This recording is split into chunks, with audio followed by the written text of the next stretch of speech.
बाबा, आज मेरो साथीको बर्थडे रे। पैसा दिनुस् न त, केही गिफ्ट किनेर लिएर जान्छु।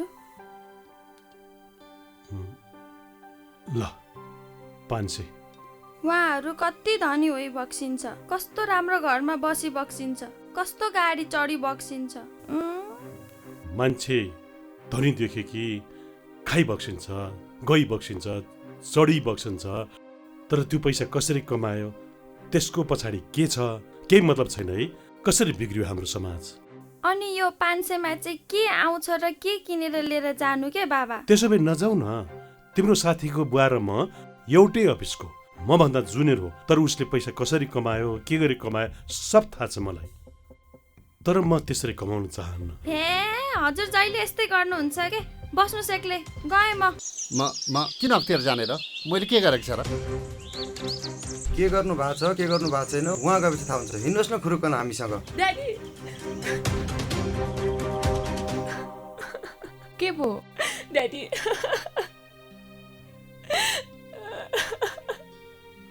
आम्दानीको स्रोत भन्दा धेरै गुणा सम्पत्ति छोरी देखिएको र आयो बर्थडे पार्टीमा गएर पनि सम्पत्ति मैले टिभीमा देखिएको हेरेको छु तिम्रो साथीको बुवाको घर। सम्पत्तिका बारे खोजको हजुरले हिँड्नु भएको बाटो ठिक रहेछ बाबा। हो। उपस्थिति गराएको छ। छानबिनको अनुसन्धानको कार्य सकिएपछि तिम्रो बाबालाई आज यस्तै गरी लगेको भएदेखि हाम्रो कस्तो बेइज्जत हुँदो छ हेर त छोरी। इमान्दारिता नै सबभन्दा ठुलो सम्पत्ति हो। आफ्नो पदको दुरुपयोग नगरौँ। अख्तियार दुरुपयोग अनुसन्धान आयोग, टङ्गाल, काठमाडौँ।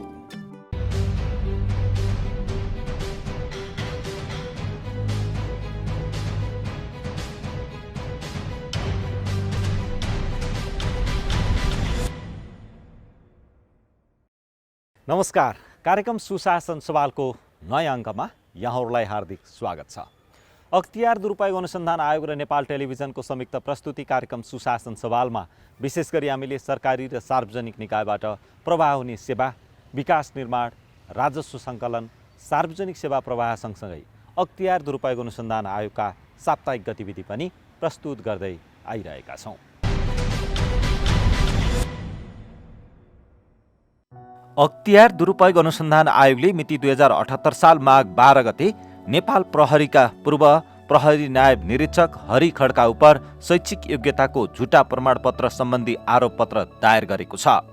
प्रहरी सेवामा प्रवेश गर्दा आइएको झुटा प्रमाणपत्र पेश गरी भ्रष्टाचार गरेको आरोपमा आयोगले आरोपपत्र दायर गरेको हो। यसैगरी आयोगले माघ 12 गते नै खानी तथा भूगर्भ विभागका महानिर्देशक रामप्रसाद घिमिरे सहित 18 जना र 9 वटा कम्पनी विरुद्ध आरोपपत्र दायर गरेको छ। खानी तथा भूगर्भ विभागबाट मिति 2076 साल जेठ 14 गते तत्कालीन उपमहानिर्देशक हाल महानिर्देशक रामप्रसाद घिमिरेको नेतृत्वमा गठित 3 सदस्यीय समितिले विभिन्न 9 वटा सिमेन्ट उद्योगहरूले खानी दोहन गरी उत्खनन अनुमति पत्रमा तोकिएको निर्धारित परिमाण भन्दा बढी चुनढुङ्गा निकालेको उल्लेख गरी पेश गरेको प्रतिवेदनमा 1 अर्ब 26 करोड 19 लाख 48 हजार क्षतिपूर्ति उठाउनु पर्ने गरी कारबाहीको सिफारिस गरे पनि 2077 साल जेठ 15 गते जयराज घिमिरेको संयोजकत्वमा गठित समितिले जम्मा 18 लाख मात्रै जरिवाना लिएर राज्यलाई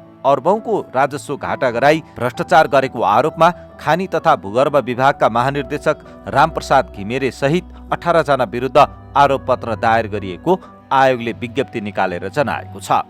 सर्वोत्तम सिमेन्ट लिमिटेड, सिद्धार्थ मिनरल्स प्राली, Maruti cement limited, Annapurna quarries प्राली, उदयपुर मिनरल्स टेक प्राली, युनाइटेड सिमेन्ट प्राली, Sonapur minerals and oils limited, Kanchan quarries प्राली र डोलोमाइट चुनढुङ्गा उद्योग प्रालीबाट 1 अर्ब 24 करोड 45 लाख 26 हजार 643 रुपियाँ बिगो माग गर्दै आयोगले आरोपपत्र दायर गरेको विज्ञप्ति निकालेर जानकारी दिएको छ। यसैगरी आयोगले महोत्तरी स्वास्थ्य चौकी सनसुडामा कार्यरत हेल्थ असिस्टेन्ट अजय कुमार शाहसहित 2 जना उप आरोपपत्र दायर गरेको जनाएको छ। आयोगले महोत्तरी स्वास्थ्य चौकीमा हेल्थ असिस्टेन्ट पदमा कार्यरत अजय कुमार शाहले कोरोना विरुद्धको खोप लगाउन 20,000 घुस लिएको पाइएपछि आरोपपत्र दायर गरेको विज्ञप्ति मार्फत जानकारी दिएको छ। यसैगरी आयोगले नुवाकोट पञ्चकन्या गाउँपालिका वडा नम्बर 2 को वडा सचिव सरिता राउत सहित 3 जना विरुद्ध आरोपपत्र दायर गरेको छ। वडा कार्यालयबाट मिति 2077 साल चैत्र 24 गते रातको समयमा सामाजिक सुरक्षा भत्ता वितरण गर्न भनी ल्याइएको रकम र विभिन्न शीर्षकबाट उठेको राजस्व रकम शङ्कास्पद रूपमा हराएको विषयमा अनुसन्धान गर्दा राउतसहित कार्यालय सहायक रामकुमार गिरी र कार्यालय सहयोगी नील प्रसाद मिश्रको समेत संलग्नता देखिएकाले 53,01,856 रुपियाँ बिगो कायम गरी आरोप पत्र दायर गरिएको आयोगले विज्ञप्ति निकालेर जानकारी दिएको छ।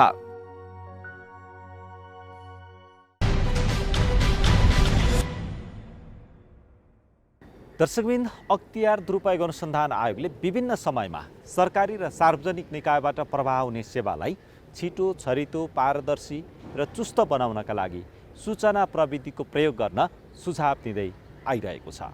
आयोगको सुझाव अनुरूप विभिन्न कार्यालयहरूले पछिल्लो समय सूचना प्रविधिको प्रयोगलाई उच्च रूपमा अगाडि बढाइरहेका छन्। यस्तै आयोगको सुझाव अनुरूप सूचना प्रविधि मार्फत काम अगाडि बढाएका विभिन्न कार्यालयहरूको काम चुस्त दुरुस्त, छिटो, छरितो र पारदर्शी बन्दै गएको पनि विभिन्न तथ्यहरूले प्रस्तुत गरिसकेको छ। आज हामीले विशेष गरी वैदेशिक रोजगारसँग सम्बन्धित कामहरू पछिल्लो समय सूचना प्रविधि मार्फत हुन थालेको र श्रम स्वीकृति दिने काम पनि सूचना प्रविधि मार्फत हुन थालेको विषयलाई यहाँ प्रस्तुत गर्न गइरहेका छौँ। वैदेशिक रोजगार कार्यालय काठमाडौँले पछिल्लो समय सम्पूर्ण कामहरू सूचना प्रविधिमा आधारित र केन्द्रित गर्दै अगाडि बढेको छ। त्यसो त विभिन्न समयमा वैदेशिक रोजगार कार्यालयमा कार्यरत कर्मचारीहरू भ्रष्टाचारको आरोपमा रङ्गेहात पक्राउ पर्ने अथवा त्यहाँ कार्यरत कर्मचारीहरू विरुद्ध आरोप पत्र दायर गर्ने क्रम चलि नै रहेको थियो। अब यो काम अन्त्य हुने र यो क्रम अन्त्य हुने कार्यालयले बताएको छ। त्यसो त काम गर्न छिटो, छरितो र सहज पनि भएको कार्यालयले प्रतिक्रिया दिएको छ। अब हामीले त्यही विषयवस्तु यहाँ प्रस्तुत गर्न गइरहेका छौँ। अख्तियार दुरुपयोग अनुसन्धान आयोगले विभिन्न समयमा सरकारी र सार्वजनिक निकायको सेवा प्रवाहलाई छिटो, छरितो र पारदर्शी बनाउन सूचना प्रविधिको प्रयोगलाई बढाउनु पर्ने सुझाव दिँदै आएको छ। आयोगले दिएका सुझावहरूको कार्यान्वयन गर्दै जाने क्रममा वैदेशिक रोजगार कार्यालय ताहाचल काठमाडौँले आफ्नो सेवालाई सूचना प्रविधि मैत्री बनाउँदै लगेको छ। अहिले यस कार्यालयबाट पुनः श्रम स्वीकृतिको सम्पूर्ण काम अनलाइनबाटै हुन थालेपछि पहिले जस्तो भिडभाड छैन। वैदेशिक रोजगार कार्यालयमा सेवाग्राहीको उपस्थिति सबैभन्दा बढी पुनः श्रम स्वीकृतिका लागि हुने गरेको थियो। यो अहिले अनलाइन प्रणाली भएसँगै सेवा प्रवाह गर्न समेत सहज भएको छ। हामीहरूले यही माघ 2 गतेदेखि पुनः श्रम स्वीकृति अनलाइनबाट मात्रै गर्ने भनेर हामीले त्यो अनुसारको काम गरिरहेका छौँ। विगत 1 वर्षदेखि भौतिक उपस्थिति र अनलाइन दुवै माध्यमबाट कामहरू भइरहेको अवस्था थियो। तर जबसम्म मानिसहरू यो पूर्ण अनलाइन भएन तबसम्म कार्यालयमा आइरहने, भिडभाड भइरहने, कर्मचारीले पनि बिहानदेखि बेलुकासम्म काम गर्न परिरहने, सेवाग्राहीको त्यस्तै भिडभाड हुने होइन। बिहान लगभग यहाँदेखि सोल्टिमोडसम्म लाइनहरू हुने, त्यो खालको एकदमै भिडभाडको अवस्था पनि थियो। र विभिन्न किसिमका तपाईँले भन्नुभयो जस्तै गुनासाहरू, चाहे कर्मचारीसँग जोडेर होस् अथवा बिचौलियासँग जोडेर होस् होइन, विभिन्न किसिमका आर्थिक अनियमितताका कुराहरूको पनि गुनासोहरू सुन्नुपर्ने, कार्यालयले सुन्नुपर्ने अवस्था पनि थियो। र कर्मचारीहरू बिहानदेखि बेलुकासम्म काम गर्नुपर्ने अवस्था थियो। हामीले जब यो माघ 2 गतेदेखि जबसम्म हामीले सिस्टमबाट हामीले कन्ट्रोल गरेनौँ तबसम्म चाहिँ यी खालका गुनासोहरू रहिरहन्छन् भन्ने हामीले त्यस्तो लागिसकेपछि हामीले माघ 2 गतेबाट पूर्ण रूपमा पुनः श्रम स्वीकृतिको काम अनलाइनबाट गर्ने भनेर भन्यौँ। र हाम्रोमा सबभन्दा धेरै भिडभाड हुने भनेको नि पुनः श्रम स्वीकृति हो। भनेको एकपटक विदेश गएर आएको मानिसहरू फेरि जानको लागि उहाँहरूले त्यो पुनः श्रम स्वीकृति लिनुहुन्छ। त्यसमा दिनमा 1000 भन्दा बढी भिडभाड हुने होइन, उहाँले सेवा प्रवाह गर्नुहुन्थ्यो। हामीहरूले माघ 2 गतेदेखि अहिले त्यो पूर्ण रूपमा अनलाइनबाट यो काम गर्न लागिसकेपछि भिडभाड घटेको छ, सुनसान भएको छ। कर्मचारी साथीहरू पनि अहिले बिहान 10 बजे ठ्याक्क आउनुहुन्छ, बिहान अफिस टाइममा सक्नुहुन्छ। कहीँ त्यस्तै सेवाग्राहीको एकदमै उहाँको प्लेन छुट्ने भयो भन्ने भयो भने हामीले घरबाट पनि गएर कहिलेकाहीँ साथीहरू घरमा गएर पनि हामीहरूले चाहिँ सेवा प्रवाह गर्ने गरेका छौँ। किनकि केही सेवाग्राहीहरू आज मेरो भर्खर म दिउँसो थाहा पाएँ, म भर्खर आएँ, काठमाडौँ भर्खर आएँ, म त बेलुका मेरो फ्लाइट छ पनि भन्नुहुन्छ। त्यस्तो भन्दाखेरि हामीले कहिलेकाहीँ घरबाट पनि गर्ने गरेका छौँ। यस कारणले गर्दा यसले चाहिँ वास्तवमा यो जुन हाम्रो सुशासनको लागि, भ्रष्टाचार नियन्त्रणको लागि पनि यसले धेरै सहयोग गरेको हामीलाई लागेको छ। पुनः श्रम स्वीकृति अनलाइन प्रणाली भए पनि बायोमेट्रिक र व्यक्तिगत श्रम स्वीकृतिको काम भने अहिले कार्यालयमै उपस्थित भएर गर्नुपर्ने हुन्छ। यस प्रणालीलाई पनि सूचना प्रविधिको माध्यमबाट कसरी गर्न सकिन्छ भन्ने बारे आफूहरूले छलफल गरिरहेको कार्यालयका प्रमुख रमेश अरियालले जानकारी दिनुभयो। हामीले चाहिँ यो सुधार चाहिँ बिस्तारै अब एकैचोटि सबैमा जाँदाखेरि पनि केही समस्याहरू आउन सक्छ। हामीले सिस्टम पनि मिलाउनु पर्ने हुन्छ। जुन हाम्रो वैदेशिक रोजगार सूचना व्यवस्थापन प्रणाली FEIMS भन्छौँ, त्यसमा पनि हामीले बिस्तारै केही सुधारहरू गर्दै जानुपर्ने हुन्छ। र हामीले पहिलो चरणमा सबभन्दा धेरै भिडभाड हुने होइन 1000 भन्दा बढी सेवाग्राही उपस्थित हुने जुन यो पुनः श्रम स्वीकृति काम थियो त्यसलाई हामीले पूर्ण रूपमा अनलाइनबाट गराएका छौँ। अबको चरण भनेको जुन श्रम स्वीकृति दिँदाखेरि हामीले एउटा संस्थागत श्रम स्वीकृति पनि हुन्छ। संस्थागत श्रम स्वीकृतिमा सेवाग्राहीहरू अथवा सर्वसाधारण नागरिकहरू उहाँहरू यहाँ आइरहनु परेन, सम्बन्धित म्यानपावर व्यवसाय आउनुहुन्छ, त्यसलाई पनि हामीले पूर्ण रूपमै अनलाइनबाटै गर्ने हामीले त सोचाइराखेका छौँ, छिटै गर्छौँ। अर्को भनेको नयाँ व्यक्तिगत श्रम स्वीकृति र वैधानिकरण मार्फत हुने श्रम स्वीकृति हो। त्यो पनि दिनमा 40-50 जना एउटा करिब 100 जना दुईटामा गरेर सेवाग्राहीहरूले सेवा लिइरहनु भएको छ र त्यति मानिसहरूले आइरहनु भएको छ। हामीहरूले त्यसलाई पनि बिस्तारै मलाई लाग्छ हामी 1 महिनाभित्रमै हामी त्यसलाई पनि पूर्ण रूपमा अनलाइनबाटै गर्ने योजनामा छौँ। त्यसो त समय-समयमा अख्तियार दुरुपयोग अनुसन्धान आयोग, सरकार र अन्य सरकारवाला निकायहरूले दिने सुझावहरूलाई रोजगार कार्यालय ताहजलले आत्मसात गर्दै आफ्नो सेवालाई समयानुकूल बनाउँदै लगेको छ।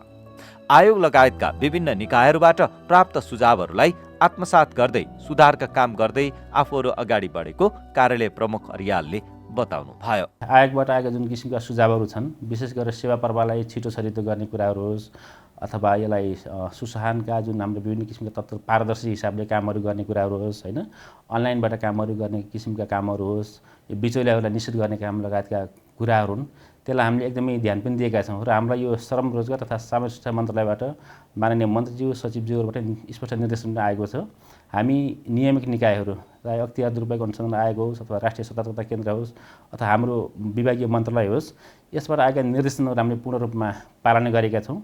र यसैको फलस्वरूप नै हामीले माघ 2 गतेदेखि यो अनलाइन पुनः श्रम स्वीकृति काम अनलाइनबाट गरेका छौँ।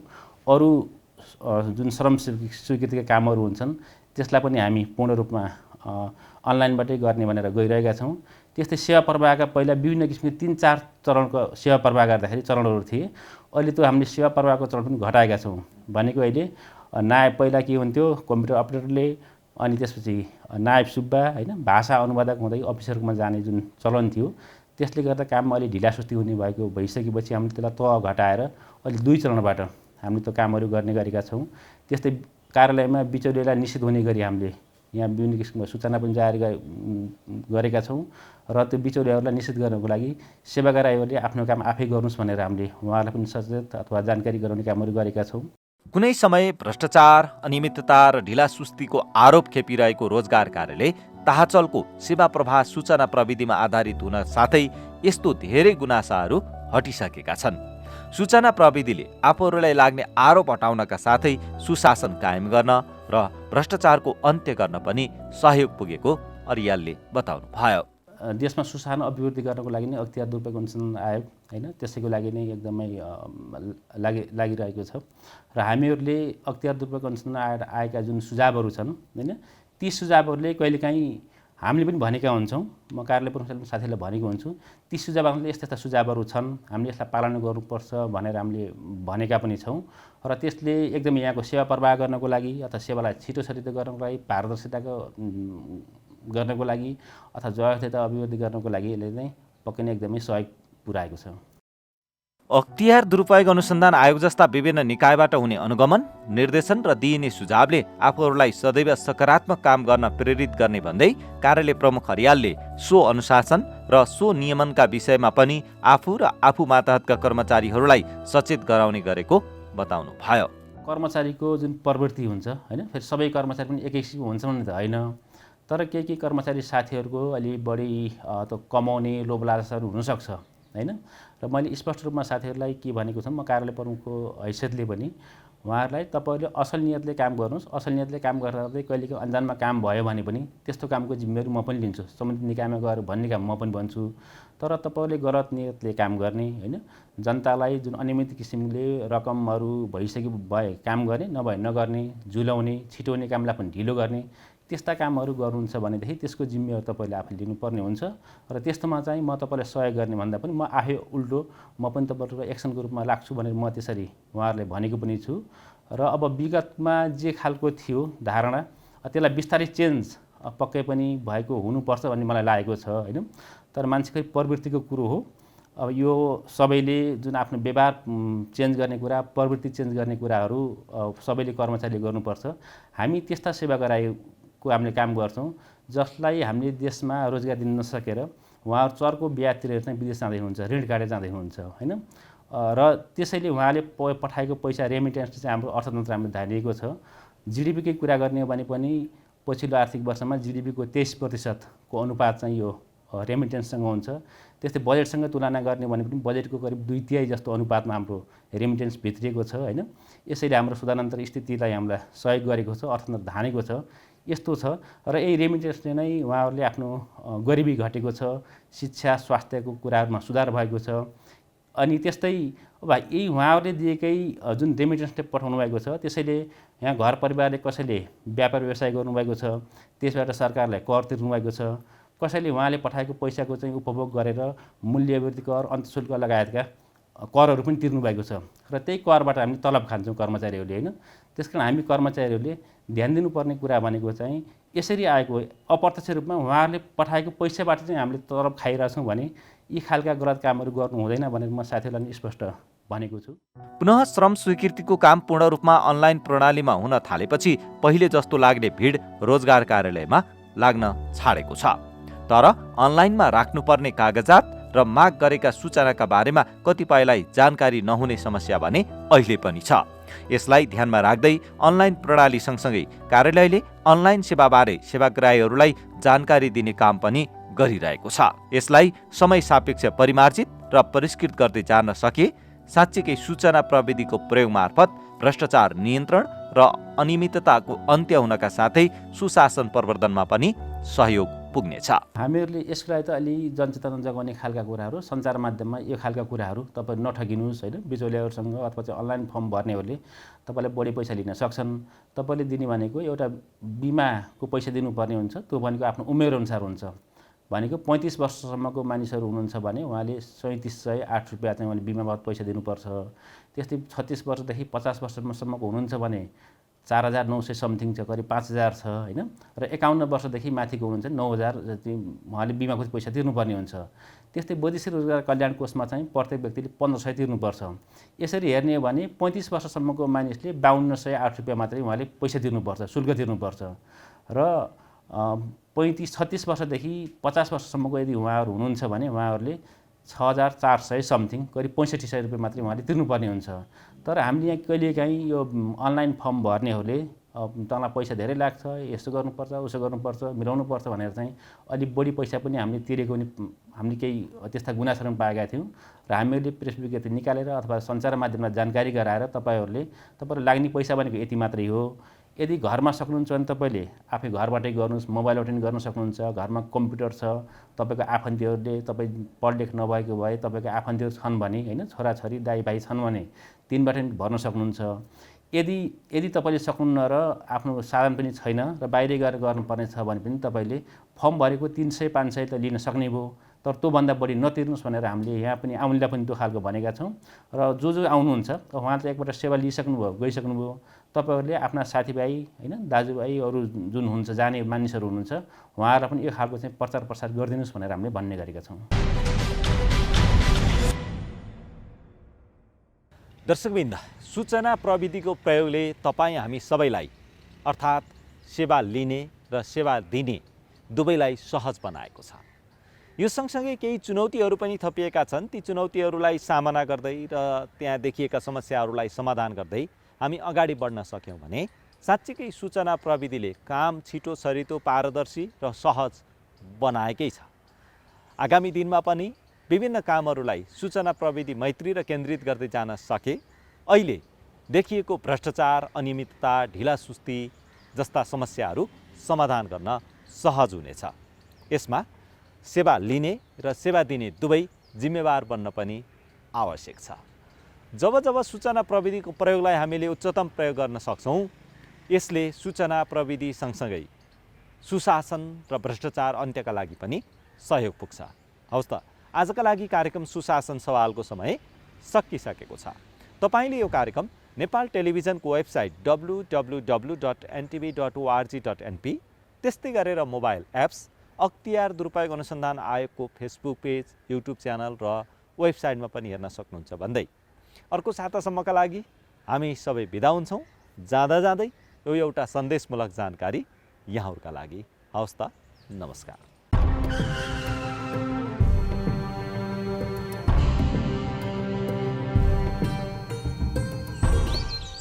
यहाँको पुजारी को हुनुहुन्छ? मैले चिनी यहाँलाई। यो टिनको छाना फेरेर पित्तलको राख्ने, गजुरमा सुनको जलप राख्ने। 4-5 करोड जति लाग्छ त्यो सब उहाँले दिबक्सिन्छ। तपाईँले ठेक्कामा निर्माण गर्नुभएको सरकारी भवनहरू चर्किसके, पुलहरू बन्दाबन्दै भत्किसके, सडकहरू बन्दाबन्दै खाल्टाखुल्टु भइसके, देशका संरचनाहरू पनि त यो मन्दिर जस्तै पवित्र हुन् नि। त्यसरी कमाएको पैसाले हामी यो मन्दिर बनाउन दिँदैनौँ। छ्या, कस्तो खालको टुप्प्या पुजारी रहेछ भने। जाउँ हामी पूजा गर्नु।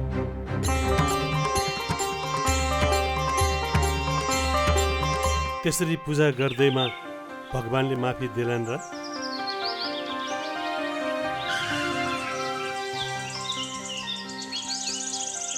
तपाईहरूलाई त मैले चिनिन नि। हामी अख्तियार दुरुपयोग अनुसन्धान आयोगबाट तपाईँसँग केही कुरा सोध्नुपर्ने भएकोले तपाईँ हामीसँग हिँड्नुहोला। ए हजुर, दाइलाई फोन लगाइसो। उता गएर कुरा गर्न मिल्छ, तपाईँ हामीसँग हिँड्नुहोस्।